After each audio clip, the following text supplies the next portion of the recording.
జై శ్రీరామ్. నేను Lavanya Krishna. Welcome to 64 కలలు.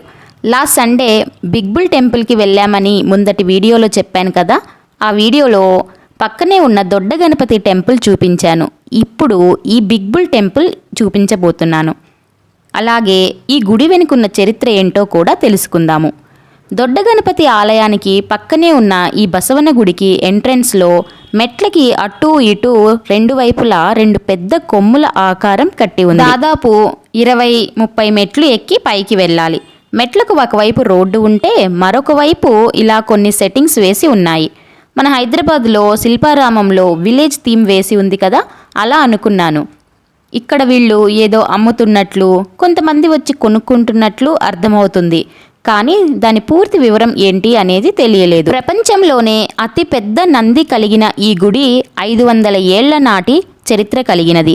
వెళ్ళింది సండే అయినప్పటికీ ఇక్కడ పెద్దగా రష్ లేకపోవటం మాకు చాలా హెల్ప్ అయింది. దర్శనం చాలా ఫాస్ట్గా చేసుకోగలిగాము. ఇక్కడికి మన వాళ్లే కాదు, ఫారినర్స్ కూడా వచ్చి దర్శనం చేసుకుంటూ ఉంటారు. అలా పైకి వెళ్ళి చూస్తే మనకి బిగ్ బుల్ టెంపుల్ గోపురం కనిపిస్తుంది.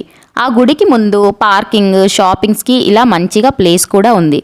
మనము ముందు లోపలికి వెళ్ళి దర్శనం చేసుకొని ఈ గుడి వెనుక ఉన్న చరిత్ర ఏంటో తెలుసుకుందాము. చరిత్ర కోసం విజయనగర కాలానికి వెళ్లాల్సిందే మనం. ఆ కాలంలో ఈ కొండని బగుల్ రాక్ అనేవాళ్ళు. అప్పట్లో ఈ ప్రాంతంలో ఎక్కువగా వేరుశెనగలు పండించేవాళ్ళంట. ఒక సంవత్సరం రైతులకి మంచి దిగుబడి వచ్చి పౌర్ణమి రోజుకి కాపు కోసుకుందాం అనేసరికి రాత్రికి రాత్రి ఒక పెద్ద నంది వచ్చి పంటని నాశనం చేస్తుంది.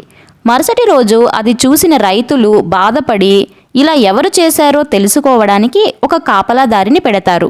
మళ్ళీ వచ్చే పౌర్ణమికి అదే నంది వచ్చి వాళ్ళ పంటల్ని పాడు చేయటం ఆ కాపలాదారుడు చూసి ఊరిలోని రైతులందరికీ చెప్తాడు. విషయం తెలుసుకున్న రైతులు ఎంతో కోపంతో, ఉద్రేకంతో ఆ నందిని కొడతారు.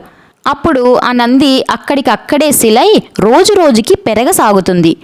ఆందోళనకు గురై అక్కడ ప్రజలు శివుణ్ణి ప్రార్థించగా ఆ నంది తలపై ఒక త్రిశూలాన్ని గుచ్చండి అంటూ స్వామివారు చెప్తారు. అక్కడి వారు ఆ త్రిశూలాన్ని నంది తలపై గుచ్చిన తర్వాత ఆ నంది పెరగడం ఆగిపోతుంది. అప్పటి నుండి అక్కడి రైతులు వేరుశెనగ పంట మొదటి కాపును నందీశ్వరుడికి సమర్పించటం ఆనవాయితీగా వస్తుంది. అలా ఇక్కడ వేరుశెనగ సంత కూడా జరుగుతూ ఉండేది. వీడియో మొదట్లో మనం చూసిన సెట్టింగ్స్ ఈ సంత తాలూకవే. అంటే వేరుశెనగ సంతలో శనగలు అమ్ముతున్నట్లు, కొంతమంది వచ్చి కొనుక్కుంటున్నట్లుగా గుడి ఎంట్రన్స్లో సెట్టింగ్ వేశారు. ముందటి వీడియోలో నేను ఒకటి చెప్పాను కదా, నాకు ఒక వింత అనుభవం ఇక్కడ చూశాను అని. మనము ఏ శివాలయాల్లో గమనించింది ఇక్కడ ఉంటుందన్నమాట.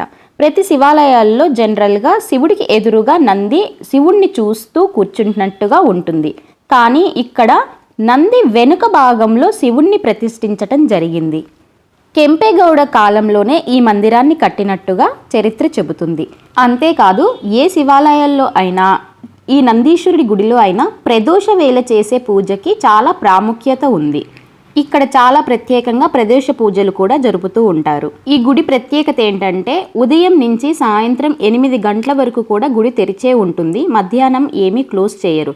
కాబట్టి ఏ టైంలో అయినా ఈ గుడికి రావచ్చు. దివిజ చూడండి, ఇక్కడ వచ్చేటప్పుడు కాళ్ళు కాలుతున్నాయి ఎత్తుకోమని గొడవ చేసింది. బయటికి రాగానే పావురాలని చూసి హ్యాపీగా ఆడుకుంటుంది. దర్శనం అయిపోయాక ఇలా గుడి బయట షాప్స్ చూద్దామని వచ్చాము. ఇక్కడ చాలా ఇత్తడి వస్తువులు కనిపించాయి. ముఖ్యంగా నంది విగ్రహాలు, ఇతర దేవతా విగ్రహాలు, పూజకు కావాల్సిన అన్ని సామాన్లు ఇక్కడ దొరుకుతున్నాయి. జనరల్గా గుళ్ళ దగ్గర పెట్టేవి ఏమన్నా తక్కువ కాస్ట్ ఉంటాయేమో అనుకున్నాం, కానీ ఇవి చాలా బరువు ఉండి ఎక్కువ కాస్ట్ ఉంది.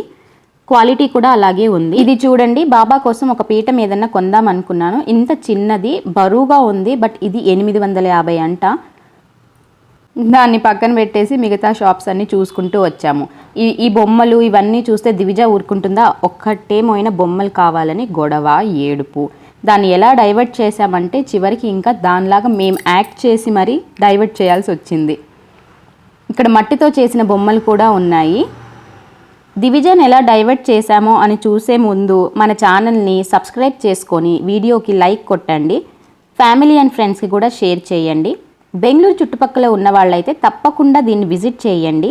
దర్శనం అంతా అయిపోయేసరికి ఆల్మోస్ట్ 1 అయిపోయింది. ఈ చుట్టుపక్కల ఇంకా గుళ్ళు కూడా ఉన్నాయని చెప్పాను కదా, నెక్స్ట్ వీడియోలో చూపిస్తాను. Please subscribe. నేను రాను, నాకు బొమ్మలు కొనిస్తేనే వస్తా. కొనిస్తారా? నిజంగా కొనిస్తారా? నిజంగా కొనిస్తారా? మళ్ళీ ఇన్ని మెట్లన్నీ ఎక్కుకుంటూ వెళ్ళాలి. కింద ఉండలేరా? కింద ఏమున్నాయి? బొమ్మలు ఉండయి, హ్యాండ్ బ్యాగులు ఉండయి, నాకు ఉప్పు అనుకునే కొనియాలి. ఉప్పు ఇవి కూడా ఉండయిరా? ఒకసారి ఆమె ఫేస్ చూడు. పేస్ బాగుంది లేరమ్మప్ప.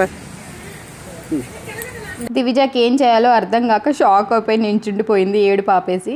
తర్వాత తన కోసమని ఐస్ క్రీమ్ ఇప్పిస్తే అప్పుడు ఏడుపు మానిందనమాట. భాష రానప్పుడే కాదు, ఐటమ్ ఏంటో తెలియనప్పుడు కూడా ఆర్డర్ చేయకూడదని అర్థమైంది. ఏంటో ఆ కథ నెక్స్ట్ వీడియోలో చూపిస్తాను. Thank you.